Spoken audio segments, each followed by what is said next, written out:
Selamat datang ke podcast Anjakan Nasional edisi ketiga. Anjuran CSO Platform for Reform. Nama saya Encik Robert, pengacara anda untuk episod hari ini. Pernahkah anda tertanya, apakah risiko yang mungkin dihadapi oleh seseorang yang ingin melapor penyelewangan? Adakah mereka benar-benar dilindungi? Atau sebaliknya, menjadi mangsa selepas bersuara? Sudahkah anda mendengar tentang isu skandal mineral Sabah kebelakangan ini? Hari ini, kita akan membincangkan satu akta penting dalam usaha memperkukuh integriti negara, yaitu Akta Pelindungan Pemberi Maklumat 2010 atau lebih dikenali sebagai Akta 711. Bersama kita hari ini adalah satu tetamu jemputan, Encik Bushpan daripada C4 Center, untuk menerangkan tentang cadangan pindahan kepada akta ini dan bagaimana ia memberi kesan yang besar kepada rakyat. Selamat datang, Encik Bushpan. Salam semua, apa khabar semua? Terima kasih kerana menjemput saya. Looking forward to a good conversation today. Jadi, Encik Bushpan, boleh saya tanya, kenapakah wujud keperluan Akta 711 ataupun Akta Perlindungan Pemberi Maklumat? Sebenarnya isu ni amat penting dari segi create atau memberikan sebuah ruang yang selamat untuk individu ataupun ahli-ahli yang mendapat maklumat, yang mempunyai maklumat mengenai isu-isu kriminal ataupun rasuah dan korupsi, dan mereka ingin memberitahu seseorang yang benda itu berlaku. So, kita perlu ada sebuah ruang ataupun safe zone for people to come and memastikan apa yang diberi. Bila dia laporkan isu-isu seperti ini, dia tak ditangkap ataupun dia tak dianiaya, you have a safe zone untuk membenarkan mereka melapor. So, isu ni amat penting untuk kita menjayakan supaya ekosistem untuk membantras korupsi kat Malaysia boleh berjaya. Sebab corruption adalah sebuah isu di mana perbuatan dia adalah dari segi covert, secretive, dan dia di mana semua parti yang terlibat adalah dalam bersetujuan, mereka sekongkol. So it's penting untuk kita mengadakan sebuah ruang yang selamat di mana orang atau individu yang mempunyai maklumat mengenai kes seperti itu boleh melaporkan ke sebuah institusi ataupun institusi yang boleh memberikan penjaminan dan juga keselamatan supaya isu ini boleh dibongkar. Jika tidak, susah untuk kita untuk melihat atau membongkar isu rasuah. Okay. Dalam bentuk akta ini sekarang, adakah dia boleh dikatakan sempurna? Sempurna memang tak, tapi kita kena bincang dari segi ada sedikit apa dikatakan improvement lah. Recently yang Azania Minister actually dah bentangkan the amendments to Akta 711 di Parlimen dalam last sitting. So isu sekarang ialah apa yang kita raise before di sebelum ni sedikit sebanyak telah dimasukkan dalam akta ini. Tetapi akta ini juga ada kelemahan yang perlu juga diperbaiki.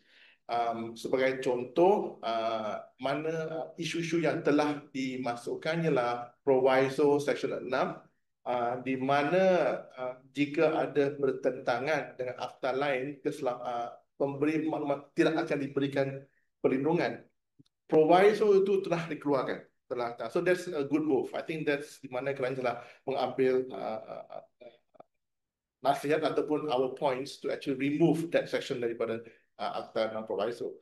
Dan dari segi lain pula, akta dan proviso juga membenarkan di mana setakat sekarang semua complaints yang terpaksa masuk kepada enforcement agencies, which CSOs dan ramai orang telah kata tidak mencukupi sebab there is massive distrust di antara public dan juga institusi. So kita nak sebuah institusi yang betul-betul bebas.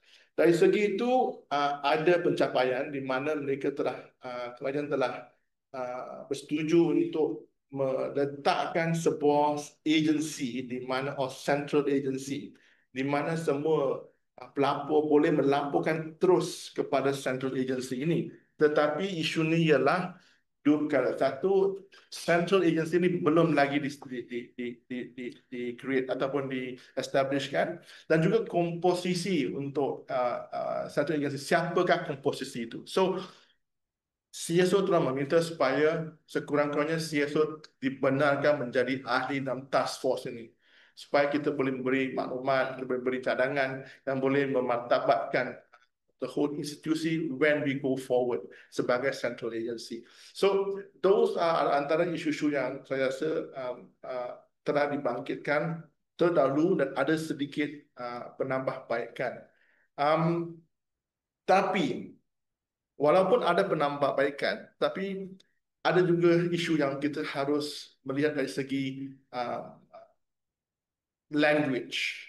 Okay, Section 11A, Section 11 di mana revokasi akta tu, ada penukaran dari mana perkataan itu telah ditukar dari segi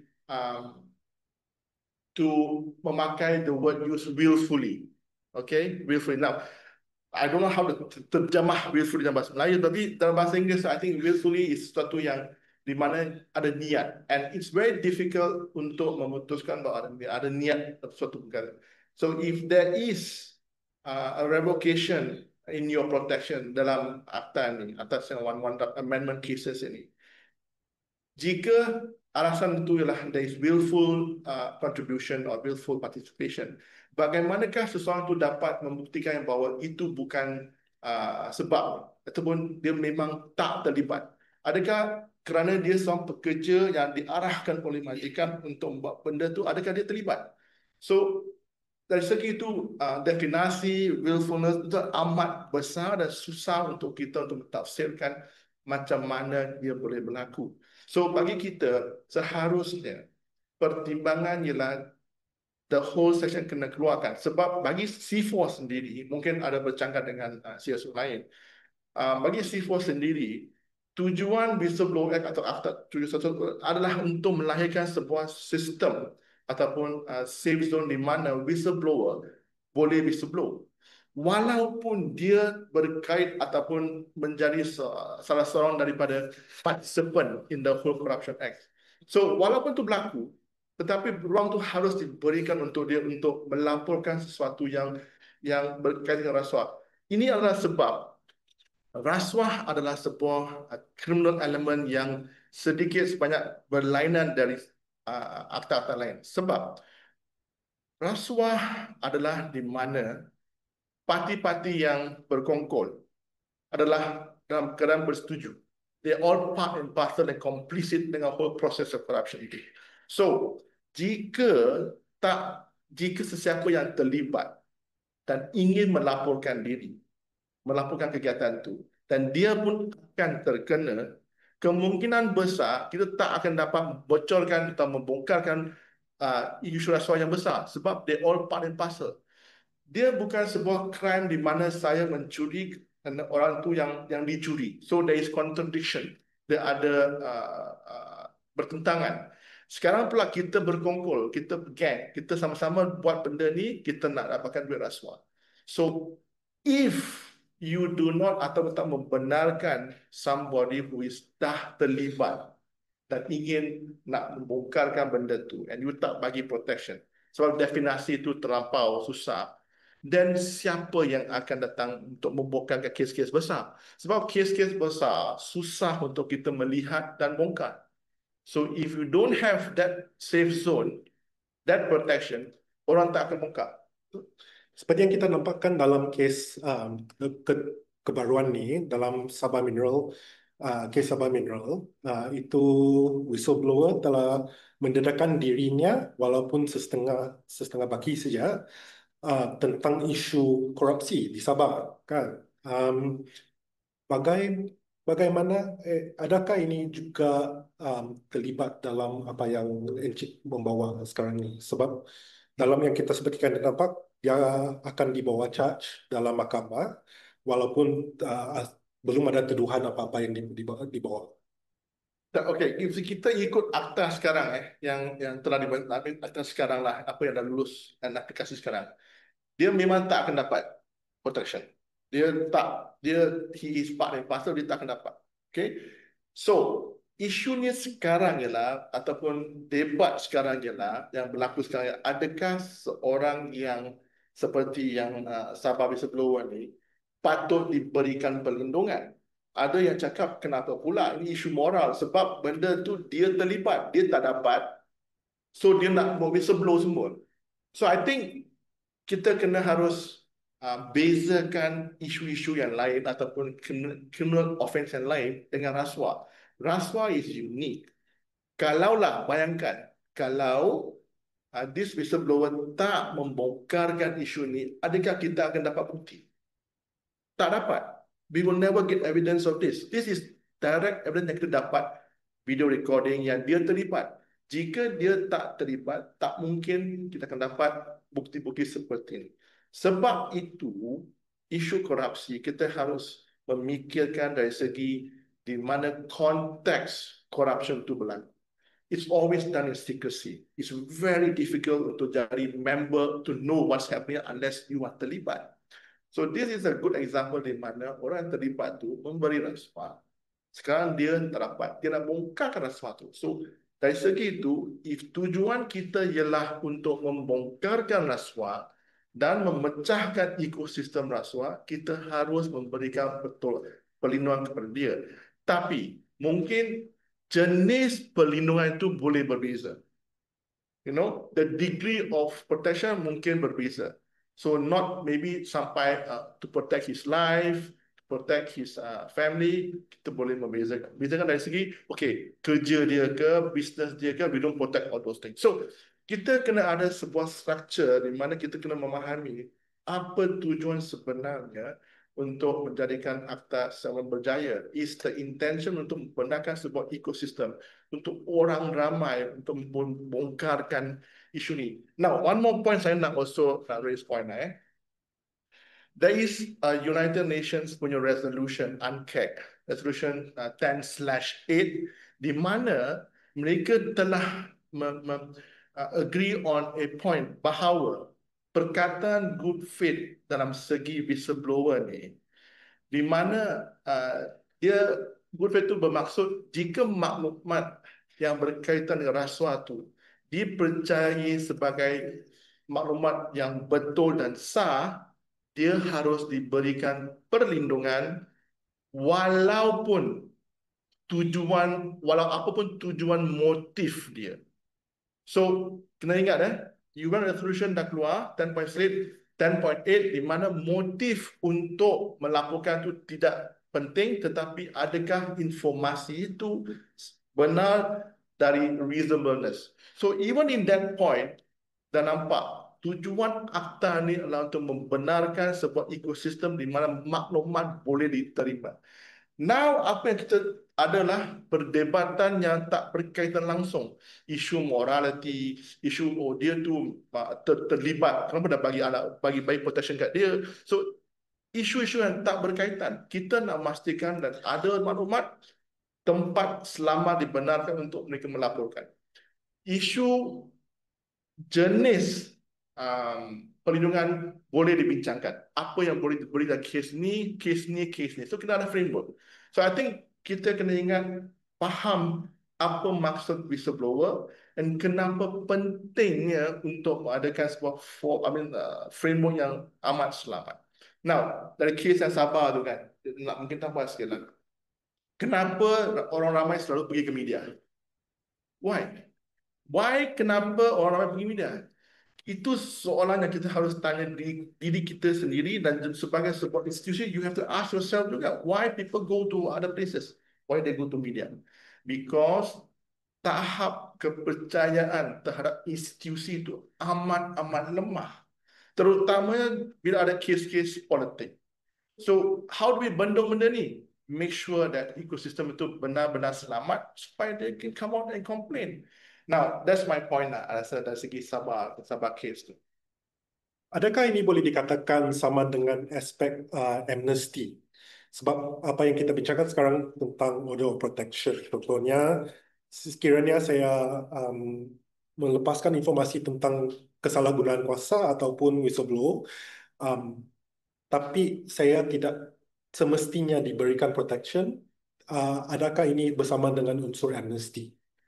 I think the unsur amnesty itu sebab perbincangan yang lain. Sebab amnesty kita bincang pasal adakah kita nak beri dia clean sheet ataupun kita kosongkan semua perbuatan dia. Itu adalah perbincangan yang lebih dari arah policy yang lebih besar, dari segi how kita nak adakan policy untuk melihat kes-kes yang dah berlaku bertahun-tahun sebelum ni. So that's a bit conversation, different conversation. But I rasa dari segi, if you're talking about protection tu kan, you have to also kena ingat, kita ada dua mechanism. As far as I know, ada dua lah. Satu, the whistleblower mechanism, di mana kita beri perlindungan untuk sesiapa yang nak bagi maklumat. Dan kedua ialah di mana kita ada witness protection program, di mana benda tu dah masuk kes. Okay, dah masuk kes dan ada prosecution dan kita nak dia sebagai seorang witness ataupun saksi. Di mana ada mekanisme lain dan di mana dia punya protection ataupun dia punya perlindungan adalah di bawah akta yang lain. So, kita jangan nak kaburkan dua-dua tu sekali. Witness Protection Program untuk whistleblower adalah lain dan Witness Protection Program lain. Always remember, whistleblower protection is to look at pre-investigation, pre-prosecution. Bila cukup bukti nak prosecute, then kita talk about Witness Protection Program. So dia beza. So tak semesti semua whistleblower yang bagi data tu mungkin benar, mungkin dipercaya sebagai benar, tak sampai ke tahap didakwa. So kita kena bagi juga protection depan tu. So that we know what is happening, kita ada sedikit informasi untuk menjaga investigasi. So penting untuk kita pecahkan dua tu and kita try to argue based on these two separate things. Yep. Okay, sekarang kita ada satu soalan daripada kita punya viewer.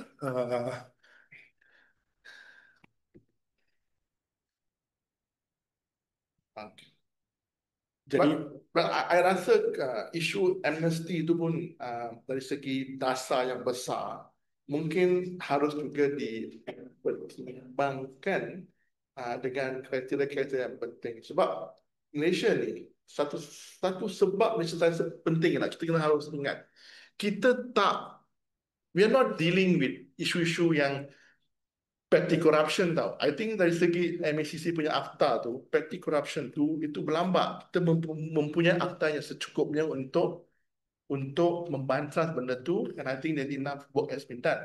Tetapi isu sekarang kita lah, whistleblower ni adalah berkaitan dengan isu-isu yang grand corruption.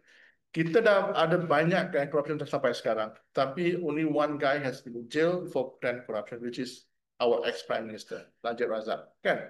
So, we are concerned about ekosistem yang besar tu.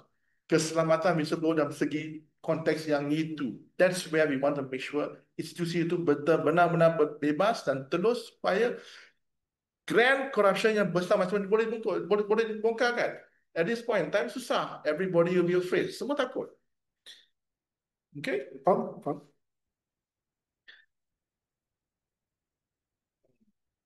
Kita ada satu soalan daripada kita punya viewer. Selain kes rasuah, bagaimana pindaan akta ini dapat melindungi rakyat Mahin yang ada maklumat sensitif? Saya rasa akta tu sensitif. We need to know apa yang dimaksud sensitif lah. Mana-mana informasi yang membongkarkan suatu kelakuan maladministration atau sebuah kegiatan jenayah, semua sensitif. Okay? Yang mungkin sensitif di sini dimaksudkan ialah mengenai ahli-ahli politik atau ahli-ahli birokrat yang mempunyai pakaian tinggi. So benda tu sama juga. Basically, if kita ada sebuah institusi yang bebas dan tak ada kaitan dengan eksekutif dan dia boleh menjalankan tugas dia tanpa diganggu, any form of sensitive information you can report and you will also dapatkan perlindungan. So I don't think that's a problem. It's just that the ecosystem yang sekarang tu tak selamat. Betul, betul. Ya. Saya rasa yang kita nampak contohnya di perundangan dunia, mereka juga ada masalah whistleblower dari orang seperti di Amerika Syarikat, di mana walaupun mereka whistleblower tentang masalah dalam tentera, itu dikatakan maklumat sensitif. Ya, betul. One more point lah, saya pun mungkin nak bincang sikit sebab kita selalu ingat, okay, whistleblower semua okay. Actually, if you nampak kes-kes antarabangsa yang besar-besar, bila seseorang tu menjadi whistleblower ataupun memberi pemakluman, hidup dia hancur tau. Hidup dia hancur. Nampak kes-kes besar, Justo untuk kes ONMDB, dia is a whistleblower juga, tapi hidup dia hancur. Dia masuk penjara, dia dikecam, dipanggil kanat. So every time, setiap kali a whistleblower comes out, okay, dialah mangsa, dialah yang dikecam, dialah yang diambil tindakan ke atas. Tetapi isu yang sebenarnya selalu kita bypass. Seperti kes yang Sabah ni lah kan. Initially apa yang dibincangkan, whistleblower. Dia harus terbagi tak, dia tu part of the corruption. He's not a whistleblower. Tetapi kita tak bincangkan apa yang dibangkitkan. Systemic corruption in the political sphere of Malaysian politics. We are not discussing that. Kita tak boleh biarkan naratif yang berkaitan, oh dia tu part and parcel, tak boleh lah bagi dia. Itu bukan isu dia. Isu dah kita nak bongkarkan systemic corruption Malaysia di mana benda tu berlaku dari atas sampai ke bawah. Dan atas tu berlambak. So much of our money is missing because yang power corrupt absolutely ke atas sana. Tidak boleh dikatakan korupsi ini adalah victimless crime lah, betul tak? Of course. Apakah kita ada soalan kedua? Apakah perlindungan yang dapat diberikan kepada pegawai kerajaan yang menjadi pemberi maklumat? No, I rasa dari segi if you nampak akta tu, pemberi maklumat tu akan, sebagai contoh ya, identiti itu tidak boleh dibenarkan keluar. Okay, family matters, nama-nama keluarga, apa yang didedahkan. So these are information yang menjaga integriti seseorang itu. So when a whistleblower keluarkan ataupun buat laporan, dia memastikan bahawa orang lain tak akan tahu yang dia adalah sebuah whistleblower. Tetapi kadang-kadang ada situasi di mana orang akan suspek sebab mungkin sebab kerja dia macam tu, dialah yang akan dapat maklumat tu. So dialah yang kemungkinan besar akan report. So protection tu akan memastikan bahawa dia tiada action ataupun aktiviti yang dilakukan ke atas dia selepas dia telah melakukan. Okay? Sebagai dia tak boleh dibuang kerja, memastikan dia tak diancam, dia tak dikecam. So I think these are things yang akan seseorang itu akan dapat. Tetapi every time a whistleblower yang datang melaporkan diri, he's opening himself to expose it. That's why kita harus mencari jalan untuk mensensitifkan isu ni supaya orang faham apa yang diperlukan oleh seseorang untuk keluar berhadap dengan semua benda ni supaya nak membongkarkan sebuah kesalahan. We have to think about that situation. How do we support psychologically? Macam mana kita nak bantu dari segi financial? So benda-benda juga kena fikir juga. How do we support them in the long term? Bukan setakat bagi protection terdiam. Yeah. Because there are so many things yang terlibat. Family, work, emotion, security, tahap anxiety, yang ketakutan tu yang mungkin orang akan dapat tahu yang tu saya nak bukan habislah saya. So those are things we have to think about when giving protection to those, especially yang whistleblower dari segi jabatan kerajaan, because they are the one yang ada banyak maklumat. And thanks for this question. Saya nak bangkitkan satu lagi isu yang saya rasa C4 dah banyakkan.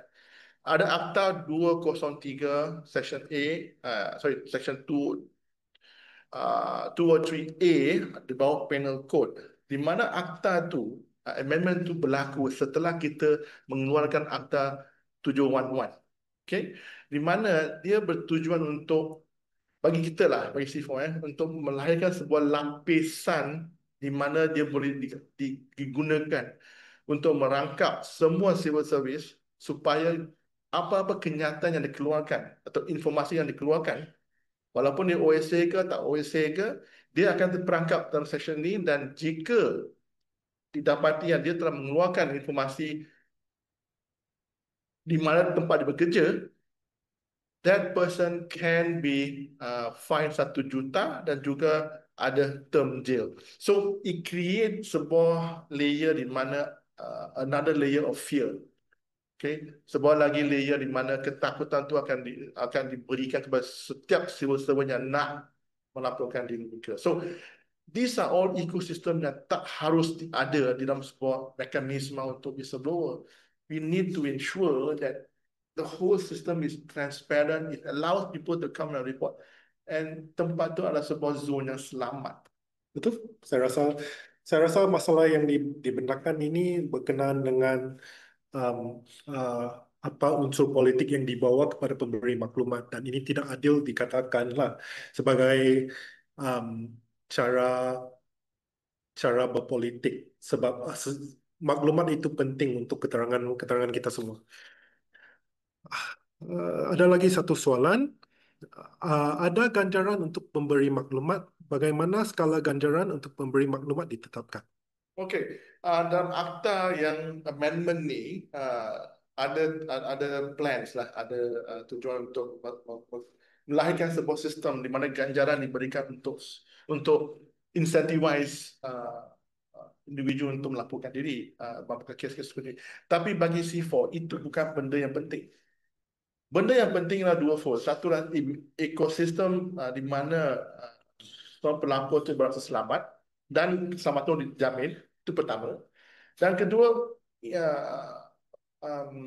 financial institution atau financial backup itu harus diberikan ketika mereka telah melalui sebuah di mana mereka telah kehilangan kerja. Mereka telah remove from workforce. They cut off from the work. So they need money to survive. Mungkin mekanisme yang lebih penting adalah mekanisme di mana ada financial assistance untuk kes-kes di mana whistleblower telah kehilangan kesemuanya. Okay, tak ada cara untuk hidup, makan, tak ada duit. So that system kena ada. Incentivizing seseorang tu untuk datang melakukan diri, melakukan kes-kes corruption tu, saya rasa bagus, tetapi bukan satu motivasi penting untuk yang melaporkan isu-isu kes ni. Dia nak tempat yang selamat, tempat yang di mana their identity is safe. Dia tak akan ada anything happen to them. So ecosystem tu penting. We want that ecosystem. Yeah. Sebagai satu ringkasan boleh dikatakan satu sistem insurance untuk protect pemberi maklumat adalah lebih penting daripada aspek ganjaran yang diberi, betul? Yes. Kita ada satu soalan lagi. Atas sebab apa perlindungan akan ditarik balik? Okay. Sebenarnya if you lihat section 11 section 11A, mana dia memberikan situasi-situasi di mana perlindungan itu boleh ditarik balik. Okay. Isu kita adalah isu itu, di mana perkataan willfully telah digunakan sebagai salah satu condition atau kondisi di mana perlindungan itu akan ditarik balik. So, jika perkataan willfully itu tak didefinasi dengan betul dan dia menjadi sebuah alasan di mana walaupun kegiatan kelibatan seseorang itu adalah minimal, dia pun mungkin akan dikeluarkan dari proteksi, then we have to redefine the whole thing. So bagi kita the scope untuk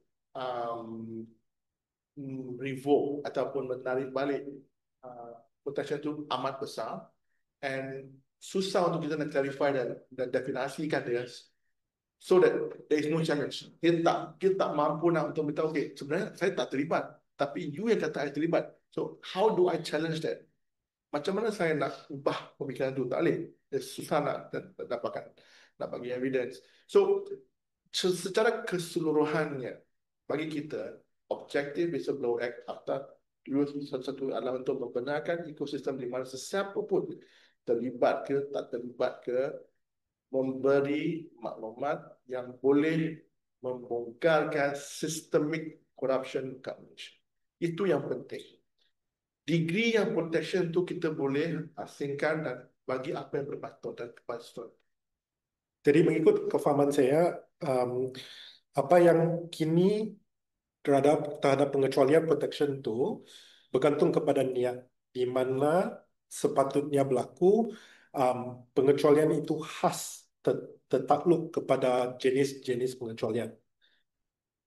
Maksudnya, Maksudnya sekiranya saya seorang politik yang membawa maklumat tentang satu projek, itu boleh dikatakan niat yang buruk. Betul tak? betul.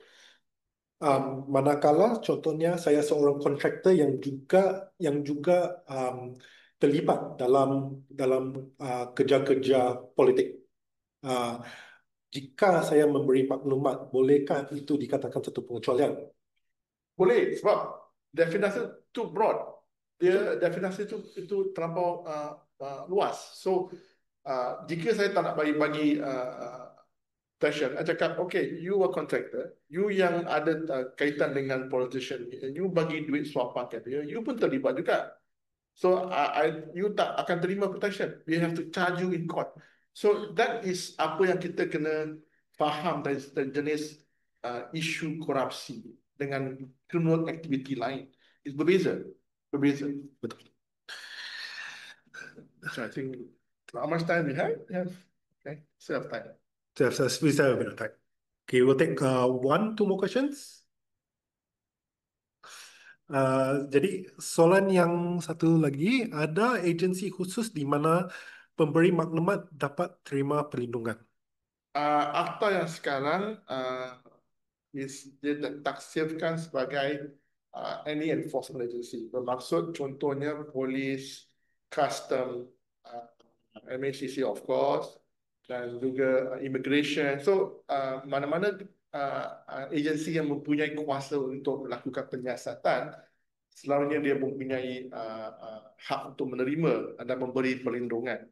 Tapi satu lagi isu yang kita perlu bangkitkan ialah walaupun undang-undang itu membenarkan agensi itu menerima dan memberikan perlindungan, kebanyakan ataupun ada agensi yang mungkin tak ada proses yang betul-betul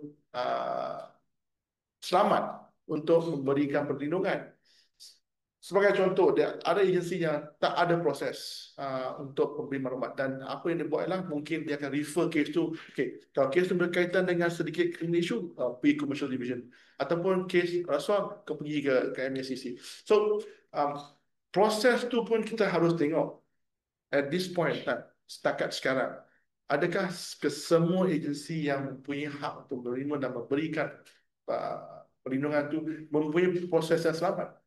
Okey, satu. Sebab itulah kita harus mempertimbangkan isu yang mana dia kerajaan nak set up this task force ataupun central agency itu, and the central agency itu harus dimastikan supaya dia memberi kuasa dan juga betul-betul bebas dan independent dari semua itu.